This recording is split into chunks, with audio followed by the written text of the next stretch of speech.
Good morning friends. आप सभी लोगों का सुबह सवेरे की इस करंट अफेयर्स की कक्षा में मैं सुधाकर सिंह वेलकम करता हूं। आप सभी लोगों का सिद्धार्था सिविल एकेडमी में वेलकम है, स्वागत है। आज की इस कक्षा की शुरुआत हम करते हैं कुछ महत्वपूर्ण टॉपिक के साथ।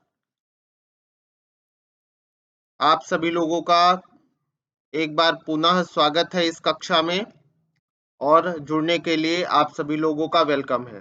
तो चलिए शुरुआत करते हैं। शुरुआत करने से पहले एक चीज है कि आप सभी लोगों को रेगुलर वीडियो देखना है करंट अफेयर्स का, उसे मिस नहीं करना है। जो भी वीडियो पढ़ रहा है समय के अनुसार, साथ में अन्य चीजों का महत्वपूर्ण वीडियो पढ़ता है वो भी देखें, और चैनल को लाइक शेयर और सब्सक्राइब करना बिल्कुल भी ना भूलिएगा, जिससे आप जुड़ सके चैनल के साथ, अन्य महत्वपूर्ण चीजें आपको प्राप्त होती रहे। ठीक है, तो चलिए आज इस कक्षा का प्रारंभ करते हैं, शुरुआत करते हैं। पहला प्रश्न आपका यह है कि RIL यानी रिलायंस इंडस्ट्रीज ने किस राज्य में भारत का पहला मल्टी मॉडल लॉजिस्टिक पार्क विकसित करने का निर्णय किया है? मल्टी मॉडल लॉजिस्टिक पार्क विकसित करने का निर्णय लिया है। तो याद रखिएगा, हाल फिलहाल में रिलायंस ने इसे तमिलनाडु राज्य में विकसित करने का निर्णय लिया है। किस राज्य में विकसित करने का निर्णय लिया है? तमिलनाडु राज्य में इसे डेवलप किया जा रहा है। ये आप सभी लोगों को ध्यान रखना है। ठीक है, अगला प्रश्न है, किस मंत्रालय ने देश के पहले मल्टी मॉडल लॉजिस्टिक पार्क के लिए काम आवंटित करने का निर्णय किया है, या किसने काम आवंटित किया है? तो याद रखिएगा, मल्टी मॉडल लॉजिस्टिक पार्क के लिए जो कार्य है या काम है, सड़क परिवहन और राजमार्ग मंत्रालय द्वारा आवंटित किया गया है। किसके द्वारा? सड़क परिवहन और राजमार्ग मंत्रालय द्वारा इसे आवंटित किया गया है, जो आपके तमिलनाडु राज्य में रिलायंस इंडस्ट्रीज द्वारा निर्मित किया जा रहा है। ठीक है, ये ध्यान रखना है आप सभी लोगों को। अगला प्रश्न है आपका, प्रधानमंत्री ने नरेंद्र मोदी जी ने हाल फिलहाल किन शहरों को कवर करते हुए भारत गौरव काशी दर्शन ट्रेन को हरी झंडी दिखाई? भारत गौरव काशी दर्शन ट्रेन को हरी झंडी दिखाई। तो याद रखिएगा, ये उत्तर प्रदेश के खास करके अगर बात करें तो वाराणसी हो गया, अयोध्या हो गया और प्रयागराज जैसे जो तीर्थ स्थान हैं, इनको कवर कर रहा है। और बेंगलुरु यानी कर्नाटक से इसे हरी झंडी दिखाई गई है। तो एक प्रकार से कहा जाए तो दक्षिण भारत से उत्तर भारत के प्रयाग तीर्थ स्थानों को जोड़ने के लिए यह ट्रेन चलाई गई है, जिसका नाम है भारत गौरव काशी दर्शन ट्रेन, जो वाराणसी तक आएगी। ठीक है, ये देखिए, पीएम मोदी ने भारत गौरव काशी यात्रा ट्रेन को किया रवाना। काशी, अयोध्या, प्रयागराज से जुड़ेंगे दक्षिण भारत के लोग। ठीक है, दक्षिण भारत के लोगों को इससे जोड़ा गया है। और साथ में अगर बात करें तो भारत गौरव काशी यात्रा ट्रेन धार्मिक यात्रा ट्रेन है, जो वाराणसी, अयोध्या और प्रयागराज में रुक कर यात्रियों को धार्मिक स्थलों के दर्शन कराएगी। इसी के साथ बेंगलुरु भारत गौरव काशी यात्रा सेवा पाने वाला पहला राज्य बन गया है। यानी बेंगलुरु का मतलब हो गया कर्नाटक। कर्नाटक जो है भारत गौरव काशी यात्रा पाने वाला, सेवा पाने वाला पहला राज्य बन गया है। तो अगर आपसे राज्य पूछ रहा है तो कर्नाटक लगाइएगा। बेंगलुरु से ये शुरू हो रही है। दक्षिण भारत के लोग धार्मिक यात्रा ट्रेन, जो आपका भारत गौरव काशी यात्रा ट्रेन है, इसके द्वारा उत्तर भारत के वाराणसी, अयोध्या और प्रयागराज को जोड़ा जा रहा है, यानी काशी तक यानी वाराणसी तक इसकी यात्रा होगी। ध्यान रखिएगा। ये देखिए, माननीय प्रधानमंत्री जी ने हरी झंडी दिखा करके इस भारत गौरव काशी यात्रा ट्रेन को रवाना किया है। अगला प्रश्न है आपका, मूडीज ने 2022 के लिए भारत की जीडीपी वृद्धि का अनुमान 0.7% घटाकर कितना प्रतिशत कर दिया है? तो हाल फिलहाल में मूडीज ने 2022 के लिए भारत की जीडीपी का वृद्धि का जो अनुमान 7.7% था, उसे घटाकर 7% कर दिया है। कितना कर दिया है फ्रेंड्स? 7% कर दिया है, जिसे आप सभी लोग ध्यान रखेंगे, महत्वपूर्ण सूचना है। 7% मूडीज ने किया है। मूडीज है क्या? एक क्रेडिट रेटिंग एजेंसी है। इसके अलावा बात किया जाए तो आपका इकरा हो गया, क्रिशिल हो गया, ये सभी क्रेडिट रेटिंग एजेंसी हैं जो किसी भी देश की अर्थव्यवस्था और कंपनी को क्रेडिट रेटिंग देने का काम करती हैं अलग अलग आधारों पर। ठीक है, अगर आप देख रहे हैं तो आपको सर्च करके बताना है कि इन क्रेडिट रेटिंग एजेंसीज का जो समय है यानी जब इनकी स्थापना हुई है तो वो कब हुई है, ये ध्यान रखिएगा, ये बताना है। अगला प्रश्न है आपका, नीरज चोपड़ा किस देश के फ्रेंडशिप एम्बेसडर बने हैं? नीरज चोपड़ा जो है हाल फिलहाल में किस देश के फ्रेंडशिप एम्बेसडर बनाए गए हैं? तो आप याद रखेंगे कि स्विट्जरलैंड के ये फ्रेंडशिप एम्बेसडर बनाए गए हैं। कहाँ के? स्विट्जरलैंड के फ्रेंडशिप एम्बेसडर बनाए गए हैं Neeraj Chopra.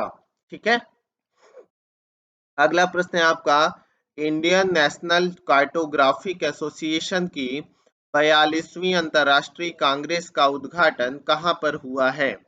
Indian national cartographic association की 42वीं अंतर्राष्ट्रीय कांग्रेस का उद्घाटन कहाँ पर हुआ है? तो आप सभी लोगों को ध्यान रखना है कि यह उद्घाटन देहरादून में हुआ है। कहाँ पर हुआ है? देहरादून में यह उद्घाटन किया गया है, ये आप ध्यान रखेंगे। अगला है, डोपिंग के आरोप में किस पर 5 साल का प्रतिबंध लगाया गया है? तो हाल फिलहाल केनेथ किप्रॉप रेंजू पर जो खिलाड़ी हैं डोपिंग के मामले में 5 साल का प्रतिबंध लगाया गया है केनेथ किप्रॉप रेंजू पर। अगला ये देखिए, देहरादून में इंडियन नेशनल कार्टोग्राफिक एसोसिएशन की 42वीं अंतर्राष्ट्रीय कांग्रेस का उद्घाटन हुआ है, ये उद्घाटन किया गया है। और Indian national cartography association INCA की 42वीं अंतर्राष्ट्रीय कांग्रेस का आयोजन national hydrographic office NHO Dehradun द्वारा 9 से 11 नवंबर 2022 तक किया जा रहा है। 9 नवंबर 2022 को उद्घाटन सत्र के मुख्य अतिथि उत्तराखंड के राज्यपाल महामहिम लेफ्टिनेंट जनरल गुरमीत सिंह थे। ठीक है, जो सेवानिवृत्त हैं उत्तराखंड के राज्यपाल हैं, ये गुरमीत सिंह थे, याद रखिएगा। अगला प्रश्न है आपका, 85 वर्ष की आयु में गणितज्ञ और पद्मश्री पुरस्कार से सम्मानित किस व्यक्ति का निधन हुआ है? तो हाल फिलहाल में RL कश्यप जी का निधन हुआ है। इनका निधन 85 वर्ष की आयु में हुआ है। वो गणितज्ञ और पद्मश्री पुरस्कार से सम्मानित भी थे, काफी बड़े गणितज्ञों में उनकी गिनती थी।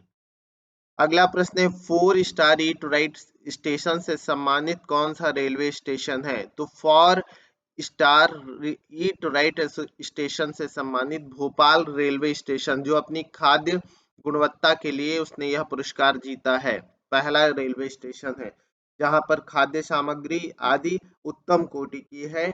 FSSAI द्वारा यह पुरस्कार उसे प्रदान किया गया है, ध्यान रखिएगा। अगला है, किस केंद्रीय मंत्री ने green energy open access portal launch किया? तो हाल फिलहाल बिजली और नवीकरणीय ऊर्जा मंत्री हैं RK सिंह, उन्होंने green energy open access portal launch किया है। कौन सा portal? Green energy open access portal launch किया है RK सिंह ने। ये बिजली और नवीन एवं नवीकरणीय ऊर्जा मंत्री हैं, ये ध्यान रखना है। अगला प्रश्न है आपका, T20 क्रिकेट विश्व कप 2022 के प्लेयर ऑफ द टूर्नामेंट कौन बने हैं? तो याद रखेगा, T20 क्रिकेट विश्व कप जो हाल फिलहाल में समाप्त हुआ है, इसके cricket player of the tournament Sam Curran, जो इंग्लैंड के खिलाड़ी हैं, वो बने हैं। कौन? Sam Curran.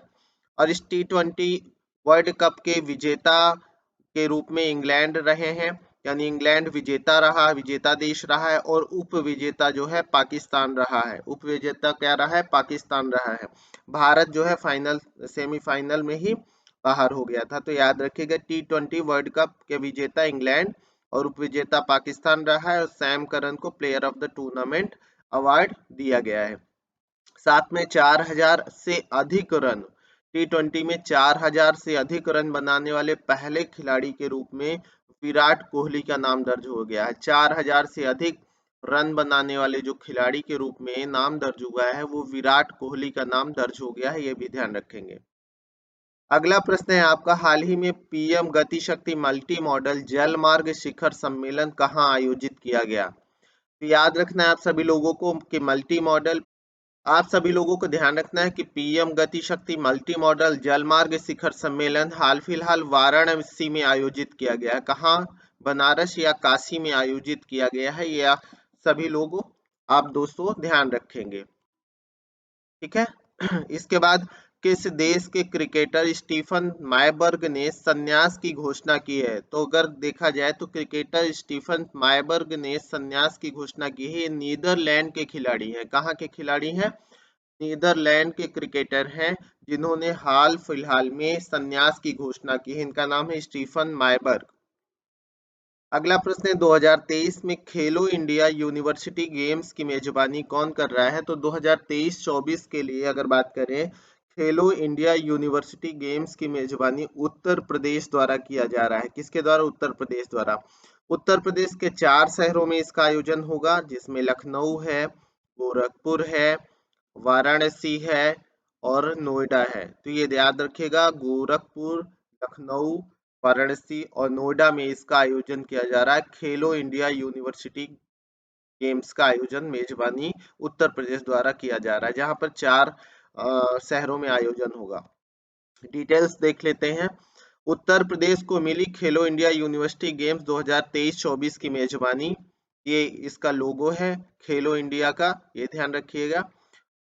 साथ में अगर बात किया जाए तो उत्तर प्रदेश में आयोजन हो रहा है खेलो इंडिया यूनिवर्सिटी गेम्स का। खेलो इंडिया के प्रतिनिधि और यूपी सरकार के अधिकारियों की बैठक में लिया गया निर्णय के अनुसार नोएडा में कबड्डी, जूडो, तीरंदाजी और तलवारबाजी जैसे खेलों का आयोजन किया जाएगा, जबकि गोरखपुर का रोइंग के लिए निर्धारित किया गया है। वहीं कुश्ती, मलखंभ और योग का आयोजन वाराणसी में होगा। इसमें योग जरूर ध्यान रखिएगा कि योग का आयोजन किस शहर में किया जा रहा है। तो योग के लिए वाराणसी या प्रधानमंत्री नरेंद्र मोदी जी का जो क्षेत्र है वो काशी को चुना गया है, वाराणसी को, जबकि बाकी अन्य कार्यक्रम खेल कहाँ होंगे? लखनऊ में आयोजित किए जाएंगे। तो फ्रेंड्स, आप सभी लोगों की आज की कक्षा का समापन यहीं होता है। तो इस सुबह सवेरे की करंट अफेयर्स कक्षा से मैं विदा लेता हूं। आप सभी लोगों का बहुत बहुत धन्यवाद चैनल से जुड़ने के लिए और देखने के लिए। वीडियो पूरा देखिएगा, साथ में शेयर करना ना भूलें। अगर आप किसी ग्रुप से जुड़े हैं तो जरूर शेयर करिए, जिससे करंट अफेयर्स की चीजें अन्य आपके मित्रों को भी प्राप्त हो सके। तो have a good day, good luck, bye bye. Channel को सब्सक्राइब करिए और मेरे साथ जुड़िए। गुड लक, बाय बाय दोस्तों।